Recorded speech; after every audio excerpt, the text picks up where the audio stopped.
Welcome to the Resilient Retail Game Plan, a podcast for anyone wanting to start, grow or scale a profitable creative product business with me, Catherine Eardley. The Resilient Retail Game Plan is a podcast dedicated to one thing, breaking down the concepts and tools that I've gathered from 20 years in the retail industry and showing you how you can use them in your business. This is the real nuts and bolts of running a successful product business, broken down in an easy, accessible way. This is not a podcast about learning how to make your business look good. It's the tools and techniques that will make you and your business feel good. Confidently plan, launch and manage your products, and feel in control of your sales numbers and cash flow to help you build a resilient retail business.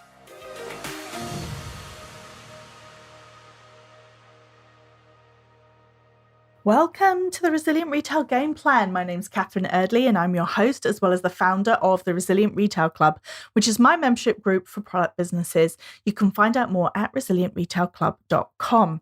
I'm so excited about today's guest. Lucy Werner is the author of one of my favourite small business books, Hype Yourself.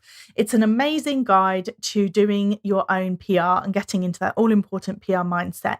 So definitely go check it out if you haven't checked it out already. And then the other thing that you're going to want to know about is Lucy's new book that she has created with her husband, Adrienne, which is called Brand Yourself. And that's what we're going to be talking about in today's episode. There's a link in the show notes to a pre-order. So if you want to get on the pre-order action, then definitely do. I can guarantee that this book's going to be worthwhile.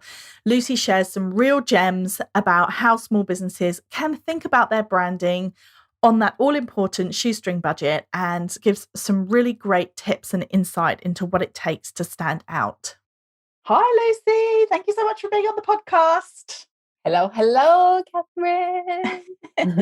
So I always like to start by reminiscing about how I know people. And I think I read your book, Hype Yourself, which is brilliant, by the way. And I recommend to people all the time.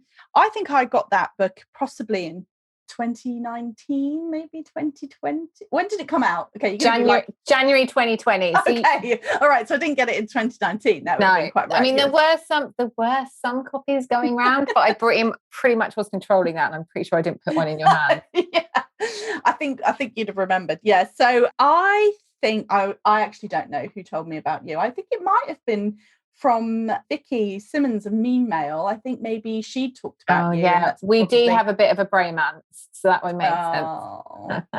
What was the female equivalent of a bromance? Or just a bromance? Okay, we can go with that. Sisters. Sistmance, no, doesn't really work, does it? No. And ironically, since we're actually talking about branding, I was very fortunate that Vicky, who as well as running Mean Mail, which is fabulous, also is a designer and did my branding for me. So Resilient Retail Club branding by Vicky. So there you go. Perfect circularity here. Yes. We like that. We like that. She is a badass brand guardian, that girl. She is. I would completely agree with that. And I think what she did was fabulous. So the new book, Hype Yourself, is out. We love it. And you've got a new book coming out this year, which is very exciting. So what we're going to be talking about. And it is called Brand Yourself. So imaginatively named. Right? Well, keeping consistent. So what was the thinking behind the book? And, why is branding something that small businesses need to be thinking about? So I guess I should probably add the book is written with the co-founder of my children, who was going to potentially be on the podcast with us today. As the co-founder of my children and them being home without childcare, I have made him designated driver. And so I am on the podcast. And thank you. He's with the miniatures. Because as I said before we recorded, Catherine, that he wouldn't have the same chemistry with you that we've got. But we've got previous. Yes, we have. Lucy threatens me sometimes. That makes it sound like we're in an abusive relationship. It is for our own good. I threaten you to make sure that you keep up with your publicity because you have an amazing opportunity with your Forbes column. Yes. Just to clarify, in case anybody... you don't just randomly threaten me with random things, but yeah, and it's always in a polite way. So please don't send us loads of DMs after this. I'm a nice person, I promise. So So yeah, brand yourself. Basically, Adrian joined the business as I was launching Hype Yourself, and he set up the branding division. And what became apparent is once Hype Yourself came out, that all the problems that I was trying to address by having this DIY PR arm of the business was also needed on the brand side. Right. Particularly because some people would say, I've got £500. Can I get a logo and a brand strategy? Well, they wouldn't ask for a brand strategy. They'd ask for a logo and a website, which you're like, that's a brand strategy. Right. Yes. There's actually, again, like publicity, there's so much you can do for yourselves on the brand side before you speak to somebody else. And even if you pay a boutique agency or a freelancer, the more work you can do on your own brand yourself in the interim, the better they're going to have an idea of what the brief is and to create something back for you that's going to match what you need. Right. So really, if we were doing it in order, it should have been brand yourself first. But when I wrote that first book, I didn't know what I know. No, I didn't know then what I know now. So but it's sort of the wrong way round in a sense. However, I do think at any point in your business, it's always good to have a brand refresh. And that doesn't mean you have to change your color palette and your visuals and your fonts and what you look like. It could just be about tweaking and refining what your values are and what your purpose is, who you're trying to reach and what it is you're trying to achieve. Because sometimes, particularly in this online situ we've been in for the last 12 months, we can easily get goaded and sort of directed by the people around us in our echo chamber. So it's good sometimes just to take a step away from that and just look at yourself. Yeah. So Adrian's background is then in branding. Is that correct? Yeah. So he was a creative director for a global marketing agency, running the global team, overseeing all the kind of brand strategy and design. But yeah, like he cut his teeth sort of doing that. He got caught like red-handed doing street art when he was 17 in France, and then commissioned on the spot to do a job. Wow. So that is his sort of first foray. That is a great story. I love that. Into like the branding world. So it was the perfect, I was going to say the perfect marriage. So congratulations. I know that you guys also got married in lockdown, but it worked perfectly then. So you had the DIY element from Hype Yourself, and then you were able to bring in his expertise and blend it with your expertise in working with small businesses to get them to move themselves forward and therefore brand yourself. Yeah. And it's basically he's the brains and I'm the brawn. So he basically WhatsApp audio noted me in response to the questions that I set him. And then I like wrote the book in my tone of voice and no nonsense type style, but it's all his mind. Right. So it's sort of it's a hybrid for sure. Was it a tussle kind of going from being the sole author of Hype Yourself and then having to write jointly? But it sounds like you had the perfect system worked out. I mean, we've worked together now for 3 years, and it only works when we're not working together.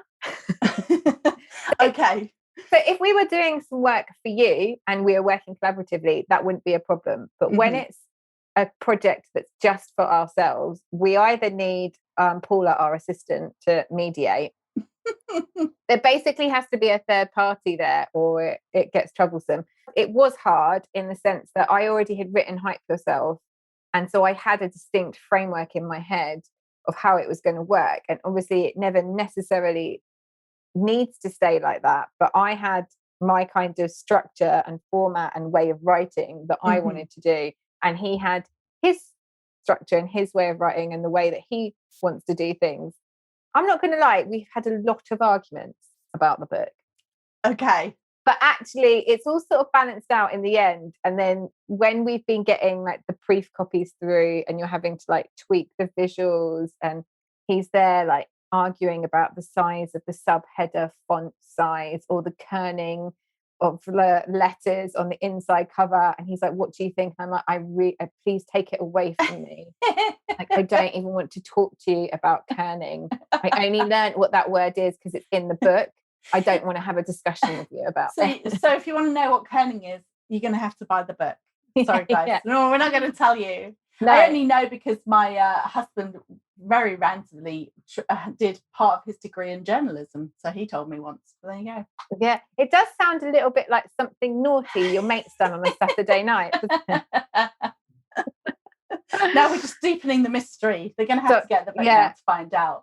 But yeah, and I think also like there is also a lot of overlap, I think, between PR and brand, particularly on like the personal brand chapter, which was mine. And then it's sort of trying to link our different like minds together and examples. But ultimately we kind of just divide and conquer and go like, you've got this bit and you've got that bit. And I think that's the key to a good relationship, even if you're like married to them or you're just partners that work together, like non-romantic partners, or you have a flatmate. Like you need to just delegate to your key strengths. If you both have the same job, it doesn't work, you know? Yes. Yeah, I completely agree. Yes. So let's talk then about the definition. So when you say brand yourself, what are you actually talking about? How would you define the process of branding yourself? I think for us, I mean, we actually start a book with a subheader saying it all starts with a story. And I think that is what, for us, it's all about. Whether you're working with Adrienne on branding or me on publicity or PR, it's all about how to get your story out there. And so your brand is knowing what your values are, what your vision, your mission, your purpose, who your audience is, what your purpose is. You know, it's the story behind your business. And some elements of that might not be public facing, and some bits of that might be. But if you don't do that work to know what it is that you're about and who you're for, then everything you do after that, you know, building the actual brand visuals, creating your press toolkit, doing your marketing strategy, you don't know the right direction you're going in. You're going to keep misfiring all the time. Yeah. So it's so important to set that roadmap for yourself. And that's why, even if you have got visuals and all of that component built, revisiting your strategy and just making sure that you're on the same page with yourself, or your team are all aligned with what it is that you're about, can really make the difference when it comes to implementing the tactics for your small business. So it's about really understanding what you are or who you are as a business at the sort of very fundamental level, isn't it? Yes. And it's really funny because actually when I think about it now, it seems obvious, but I had to really discover that, and it took ages. Probably, and I think we're tempted as well. I feel like you might be a bit of this. You tweak it and you change a word here and you change a word there, and then 2 years later you see somebody using a sentence that you used 2 years ago. And actually it's all kind of fine that it does evolve, but actually sometimes it's better to just have a kind of holding thing and then version 2 rather than doing the small tactical tweaks, because you've then got a kind of a not perfect version everywhere, if you know what I mean. So it's actually good for your consistency. And it's a little bit like, did you join Clubhouse when it launched? No, because it was only on Apple and I've got an Android phone. All right. So this really weird thing happened where the people who were kind of the best, in inverted commas, hosts on Clubhouse would reintroduce themselves all the time on the virtual stage, or they'd reintroduce what the room was about. And as an audience member, you didn't feel like, oh, they've just said who they are again, or they've just said what the room's about again. You just got, oh, there's more people in the space, so they're just resetting the space. Yes. And they would do that sometimes, several times per hour. And then you get other people, and every time you heard them, it would be a different introduction or a different call to action. And you'd be like, oh, hold on, I think I have I met you before? I don't, maybe I met you in another, and it was sort of harder. And actually, it takes quite a lot of skill and confidence to keep repeating yourself. But it's so essential. It's so essential. And we think, oh, it's so boring. We think, oh, everybody on social media sees everything we're writing. Everybody on Clubhouse hears everything we're saying. Everybody who reads my article on, Forbes is reading my bio every time. And the likelihood is they're probably not. No. And even if they are, they're not getting bored of it. It's your story. That's so true. And I've had this conversation so many times with people, especially when it comes to things like launching, that you have to just keep talking about things. And either the exact same words or a version of. So, talking about one element, then talking about a different element, then talking about another element.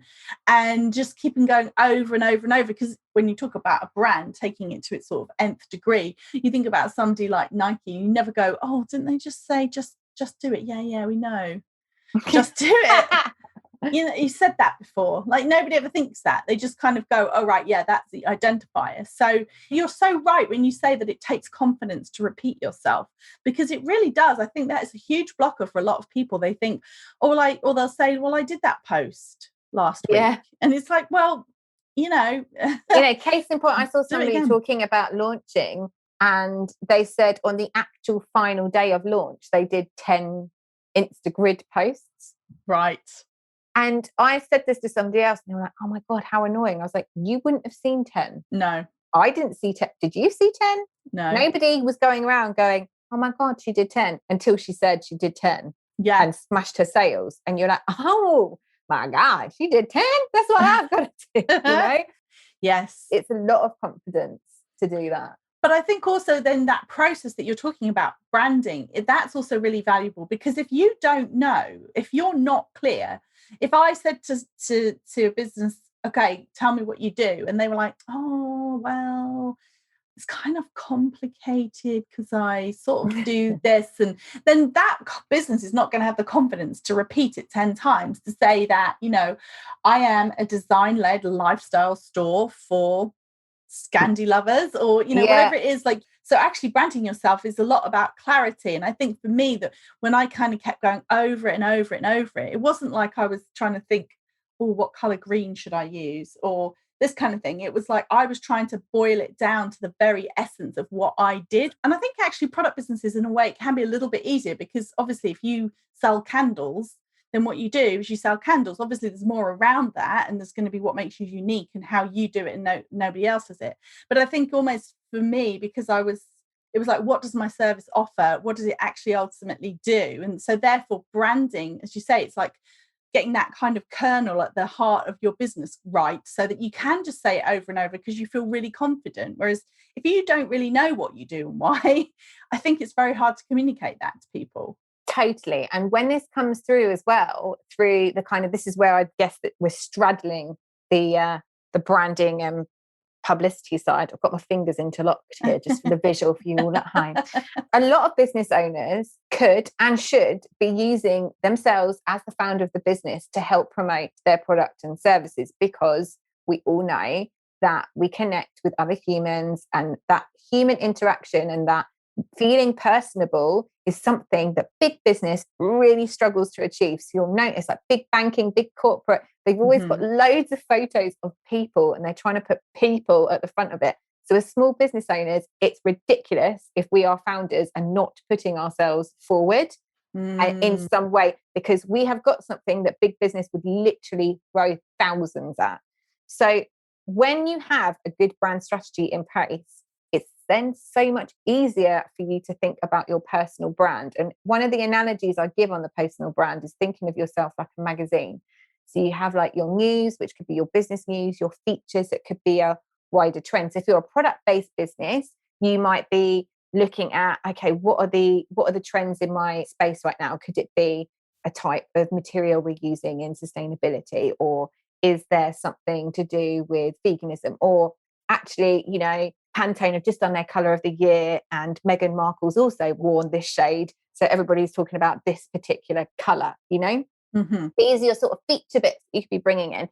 And then you have the sort of the fun AOB section, any other business section, where it's the bits of your personality coming through. And I'm telling you, when you know what your business is about and who it's for and what your purpose is, it's so much easier to pepper professional bits of your personality in that doesn't reveal your private life and everything that you don't want people to know about, but gives enough of your personality across to make somebody go, oh yeah, I listened to that podcast too, I read that book, yeah, that Netflix show's cool. Oh, you're growing tomatoes, oh, you like golf, oh, you do gaming in your spare time. Like all of these things, they seem like nothing, but they're just little human touch points that really helps your audience to connect. I was waiting for you to use your phrase that you used last time I heard you talk about this, which I loved. We're showing a bit of ankle. Showing a bit of ankle. Showing a bit of ankle. Oh my goodness. You don't know how many times people have said that too. Ankle. We're not sexist over here. Whatever you want to show. But yeah, I think there is this whole thing of like, we have to show everything. And you don't. You're like, don't show your knickers, show your ankle. I mean, I do actually have a client where we were talking about it the other day, and one of the questions was, what does a typical Friday night look like to you? And we both sort of chortled, and he said, yeah, problem is I don't think I only know how to show ankle. I think I only know how to show a bit of thigh. And I was like, yeah, let's not answer that question. And that's fine. You know, sometimes the best response is no response. I just think, particularly when it comes to this confidence thing, people really struggle with personal brand, and they think it's all about the personal bit. And it's like, no, it's literally just your face attached to the brand. Yeah. So that's why I'm very deliberately Lucy Werner PR. It's not who Lucy Werner is. Lucy Werner PR is like my, you know, my work career alter ego. I mean, some people do get very, very vulnerable and post photos of them crying, and that's totally fine too. That's fine if that's, but then if you want to show like like me making bagels or something like that, then that's like, yeah. So you just kind of have those little touch points about whether or not people also like baking. And I have to say, yeah, that's always, whenever I post something about I'm watching on Netflix, it's always my most engaged on my stories. That's when people will chat back with me, or I'll say, what are your book suggestions? Or yes, they're crowd pleasers. They're little crowd pleasers. Yeah. But that all kind of, as you said, that all boils down to knowing your brand. So for example, if you are somebody who creates art prints, then it would make a lot of sense if your ankle showing was about your house, or not even if you don't want to show your house, because I know obviously there's a lot about privacy, but your love of interiors, for example. Yeah. And it's also like, if you're saying what it is you're about, so if you're really about sort of independent home interiors and supporting local, and then the next thing is you're doing a story in a big luxury chain and waxing lyrical about that, it can then go against what you're doing. So actually, you know, but for a lot of small business owners, we are living and breathing our brand values. Yes. So it's not a problem. But if you don't know what your brand values are, then you could get yourself into a little bit of a pickle if you're sort of inadvertently waxing lyrical about Amazon, for example. If you've previously, what you've just bought from Amazon, if you've previously done a post digging Amazon out, being mean to small businesses, for example, you know? Yeah. This is nothing against Amazon. Amazon, please don't come and see me. I've got no money. Just to make that clear. Caveat. It's just a fake news example. So I think you've kind of touched on this already, but one of the things that I wanted to talk about was that when we say the term branding, what people immediately think of is, okay, branding, that's like big money. I mean, I know it's not necessarily big money for small businesses, but in their mind, if you're first starting out, people worry about, oh, branding means I've got to pay loads of money. But, you know, so you talked about the example of someone who's got £500 for a logo and a website. So what are some of the things then that you can do on a shoestring budget? Is it all about almost like internal work, which kind of comes first anyway? Yeah, and definitely forget about the logo. Like, oh, interesting. Okay. Like the logo should be the very last piece of the pie. A logo is not a brand strategy. It's like going, oh, I'm going to do some PR, and you start with writing a press release. And it's like, hold on a minute. What are you trying to do? Are you trying to sell? Maybe you don't even need to do PR. Right. And it's the same thing with a logo. It's like, hold on. Like, what do you need a logo for? What are you going to do with it? Where's it going? It's going to go, what, maybe on your avatar on Instagram? Helpful. Where else is it going? You don't actually need a logo anymore. We're not really giving out business cards. You're not necessarily putting it on, you know, Facebook building. I would say actually the very first thing you should do, well, actually I didn't add to Adriana about this earlier, but we were like, actually, number one would be like get some mood boards together on Pinterest, like pull together portraits and headshots of other people that you like, that are style that you like. Pull together a mood board of other brands or packaging or products or services or stuff that you like. Like, not copy. Yes. Not copy. You could be influenced by other people's colours. Don't nick them. Well, I think that the mood board's important because it's very hard to articulate.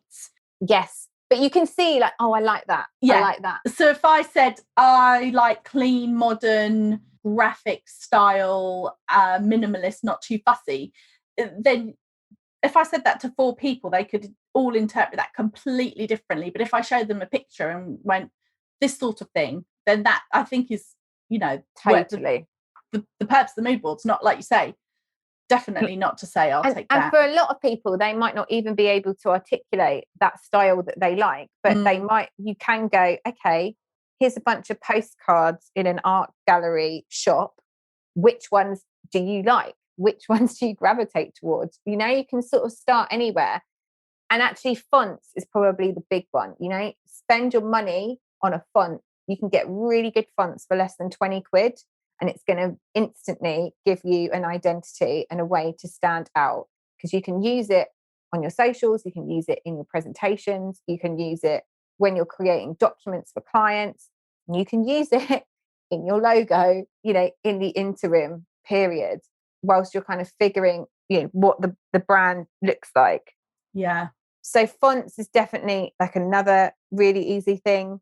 And I think also knowing what your values are, you know, because there's loads of sort of find my brand values type, you know, if you Google like, how do I find my brand values? There's loads of articles and sheets and, you know, ways to sort of copy. If you don't, not copy, like there's like charts of words where you can look at and pick out words that fit you. If you don't know what it is that your values are, like every business owner should be able to say off the top of my head, like, these are my values, this is what it's about. And so should their team. Mm-hmm. And then also it's then making sure that your visuals then do align with it. Because if on one hand you're serious and informative and formal, but you've got like neon pink, it could be a juxtaposition that's perhaps not a great fit. And I think also, you know, one of the biggest mistakes that we see people making is choosing a brand that they think their audience will like rather than what they love. And it's not about that. Yeah, I could see that, because it's about, you've got to get excited, and it does feel very different. I mean, I kind of muddled along for ages with, I mean, I had a rebrand, so I changed business name and everything. But I previously had a very do-it-yourself, let's just call it that, branding before I had reworked it with Vicky's help. But the way I feel about the new branding is so different. And I think it just means that I'm so much more willing to put it out there and to put myself out there, because you know that you're really happy about it. So I can totally see that if you've created something that you think other people will like, but you don't feel excited about, then you just naturally don't go out there and talk about things that you don't feel excited about, or you don't feel as that instant, yes, look, I can put my post up with my branding on it, if you're just a bit like, oh, this is really dull. And you can see it as well with like lots of people, you know, kind of use Canva kits, or they buy like Instagram templates, which I actually think is a really good, you know, if you particularly are focused on Instagram for business, it is quite a good thing to do. But again, you can see like the Instagram templates that are coming in and out. So probably about 4 or 5 years ago, there was this real millennial pink vibe going on. The flat lay shot of a MacBook with a cup of latte, with maybe the owner against a white wall staring into Middle Earth, with italic writing. And I was like, I want to be everything that is the opposite of that, because it was like everybody I was following was millennial pink. It was so weird. And were they staring into the coffee cup? That's the one I always like, when they've got their hands and then they're gazing into the mug. Yeah, or actually, if you Google, this is actually a reference in the book, but if you Google, I think it's like happy eating salad. It's always like it's always like sort of tongue in cheek, like blog posts of like women who are always women in it, cracking up eating this. Oh, this lettuce leaf has really got me chortling. Like, it's fine. I'm a complete idiot when it comes to like photos and posing and whatever at home, and that's fine. That's part of my brand personality. You know, people would think it was weird if I was just wearing pastel pink with black italic writing and a white background. People would actually think I really have gone and lost my mind. But for other people, they've sustained that and it fits well for them and it fits well for their personality type. So it's not so much I'm being disparaging of that style. It's just, it was a trend and you could see it. And then there was this sort of trend of kind of drawing outlines around you, which I used to use a lot, but I've kind of moved away from, because lots of people started doing it. And it's like, but even when Adrienne helped me do that for my grid, that was influenced from art that we'd seen that was on a Pinterest board that we had. Yeah. There's a lot of kind of black and white photos now that have like imprints of color stuck on top.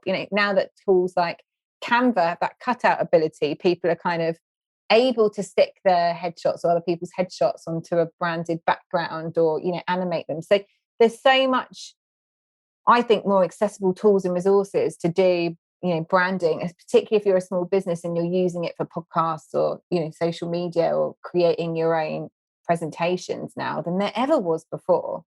Yeah. But I suppose it still kind of comes all the way back. You've got all these tools, you can do all these things, but if you don't know, going back to that, what that sort of real heart of the business is, then it starts becoming erratic, doesn't it? Because you might do one post here that looks one way or feels one way, and then one post here that's different. And if you don't have that consistency, it can feel a bit choppy. Yeah. So do you have any, when you think about small business branding then, do you have any businesses that you just think to yourself, yeah, they do a really great job? I mean, I was actually going to say this anyway, not that this episode was meant to be an ode to Vicky, but Mean Mail is great. And I'll tell you why Mean Mail is so great. It's not just because of like the pastel and the tone of voice, but like even every single post or any time she creates anything, it is in that brand. Yes. She doesn't collaborate with other brands that don't fit. You don't see her events that go against what she does. She speaks up for the small business owner. She speaks up for women in business. She jokes about eye rolls on cards. She does her own eye rolls in her photographs. Yes. You get a real sense of that brand and the brand personality of Vicky from that feed. I actually had a mega crush on Vicky before I met her. I was like, when we got pregnant at the same time, I was like, yes. Like, I think we actually found each other on Peanut, and I was like, I've been following you on Instagram for like my whole life. And literally, it was such a Dear Diary moment when she agreed to go for a Coca-Cola with me for a Courier magazine launch event. But yeah, I think just professionally and personally, like personal branding, technical term, she's nailing it. Every touch point of the brand has the same tone. So her emails and her products, her Instagram, everything that she does. Yeah, the events. Signature, it's just bang on. The other example I wanted to give was Vanessa Ballou of High 15. Okay. She's a diversity and inclusion expert. She's also got executive business leadership strategy coaching consultancy under her belt. She deals with a lot of serious topics. Yeah. And she has to talk about a lot of serious stuff. But she herself is a very colourful, warm, vibrant, fun personality, which I think is what makes her so good at doing this type of work, because she can counteract it and she can protect herself at the same time. Not that I think it's easy for anybody, but I think she's got a unique set of personality traits that just makes her so good at that kind of work. And she also does her own artwork in the background of her stories, or when she's talking to camera, she's got this bright, fun artwork in the background. It's been incorporated into her branding and into her presentations. That art is channeling part of her personality that's gone kind of background into the brand. Right. So she's not done it, she's definitely not done it the brand yourself type way. Or she might have done. I don't think she did. But you really get a sense of who she is and what she is about just from looking at one of those pieces of artworks.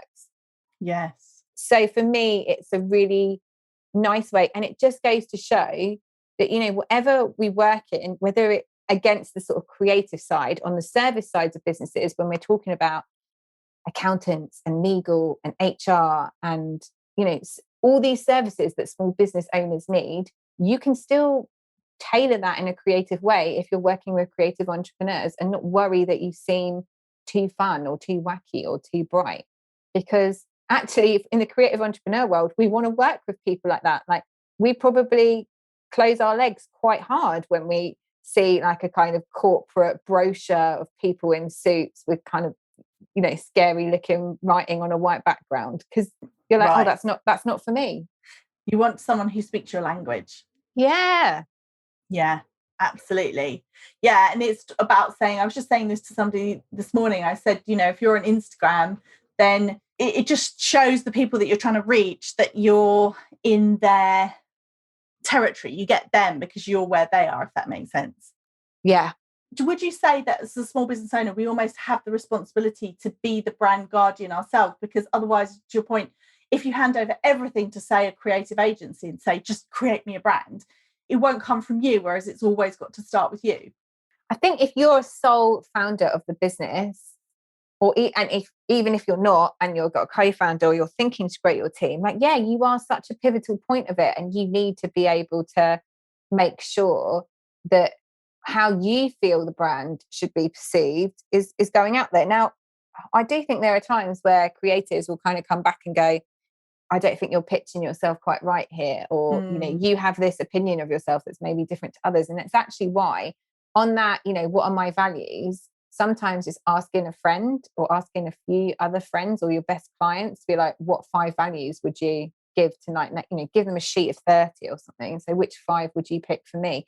Because it can be a bit surprising. Like, we don't always know ourselves. We don't always look at ourselves from the outside in and see what everybody else sees. And that can be in both a positive and a negative way. Like, sometimes we might think we're really innovative and, it's ego. Mm. But equally, we might just think, oh, it's nothing innovative about what I'm doing. Anybody would do it. But to the outside world, they'd be like, no, hold on a minute. Like, you are a true disruptor. This needs to be coming through. Yeah. So I think getting other people involved is always useful. And that doesn't have to necessarily be, with a creative type. It can just be your network to help advise. Fantastic. Thank you so much. Well, I would love for you to tell everyone a little bit more about the book and where they can find it.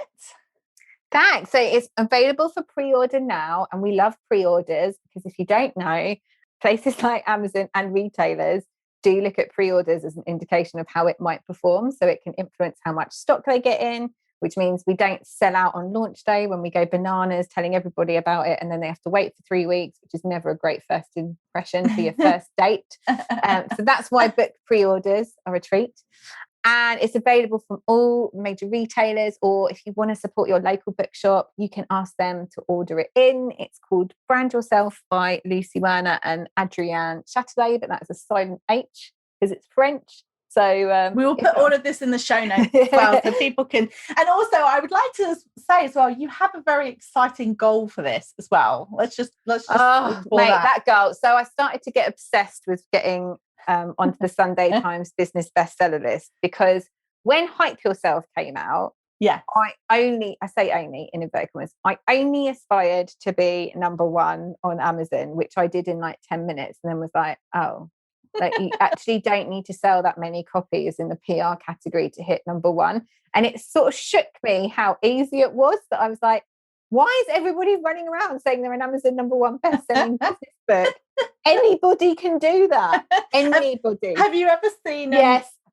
You know what I'm going to say? Yes, the entrepreneur. Mike Winnett. Yeah. Yes. He got to number 1 with a blank book. I love that story so much. Link to that YouTube. He's my pal. I actually love him. Do you know him? Yeah. Oh randomly. My goodness. We became pals via LinkedIn before they kicked him off. Oh my goodness, Mike Winnett. If you've not come across his Entrepreneur YouTube series, honestly, I absolutely love it. It is hilarious. Oh my goodness, I'm so jealous that you know him. Anyway, sorry. I'm sure I can pass him on. I totally lost my train of thought. Yeah, sorry. So you got to Amazon. Thinking about a 3-way WhatsApp chat group that how many lols me, you and Mike could have. Oh my goodness. Bring it back to the room. Anyway, so I was like, yeah, okay, somebody else. The Squiggly Careers, who are 2 amazing women, had a book out the same day as mine, and they got to Sunday Times business bestseller list, but they sold 5,000 in pre-orders in the first week. Okay. I looked at their list, and actually there were a few on the bottom of the rung who'd only done about like 1,500, which I was like, we could probably aim for that. However, I've been buying the Sunday Times every week since I started talking about it, and they don't seem to be doing the business bestseller list anymore. So I might have just set myself up for something that's not going to do anything. However, what I will say is we are donating 50% of the profits for the book for a fund that we're doing for Great Ormond Street. There's a whole personal link in there, but again, you can just link to that in the show notes to read our story and about why we're doing that. So it isn't just lining our pockets. It's, it's for the small business community, and then hopefully giving back to a nice charity at the same time. Fantastic. Oh, well, thank you so much. We'll put all of that in the show notes. Thank you for being here, and I'm excited to read the book. And I can't wait to see more of your articles on Forbes, babe. I've been busy, Lucy. So okay, I'm going to link to, just because you said that, I'm going to link to my Forbes contributor page in the show notes as well. and Catherine, tell the audience, if they want to be in your articles on Forbes, how should they pitch to you? Well, I think they should send me an email at catherine@resilientretailclub.com and tell me why they've got a great story. And this is the type of abuse she's talking about, P.S. Gentle encouragement, I should say, or not so gentle encouragement, but encouragement nonetheless. I've got your wrist and I'm pulling you across the road. Thank you so much, Lucy. You're welcome. Bye. Thank you so much for listening to the podcast. I hope you enjoyed this episode as much as I did. As you can tell, Lucy and I always have a really good laugh every time we get together. And I hope that you enjoy some of the great pearls of wisdom that she shared about small business branding. As I mentioned, the book link for the pre-order for Brand Yourself is in the show notes, so do definitely go check it out. And of course, if you have a moment to rate and review the podcast in iTunes, that would mean a huge amount to me. I read all of the reviews and I really appreciate them. It really helps get the word out and get the podcast out to more people. And of course, if you hit subscribe, then you will be the first to know each week when new episodes are released. Thanks again for listening and have a wonderful week.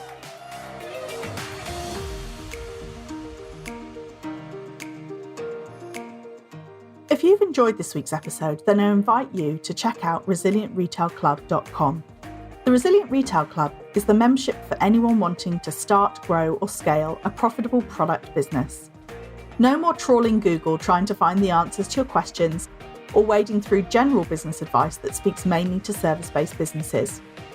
Whether you're still at the idea stage or you've been going for a while but want to get more focused and organised when it comes to your business, the Resilient Retail Club is the place for you. With a library of courses tailored to creative product businesses, several live sessions a month, and a supportive and active community, the Resilient Retail Club is the perfect membership to help you hit your goals faster. Check it out at resilientretailclub.com.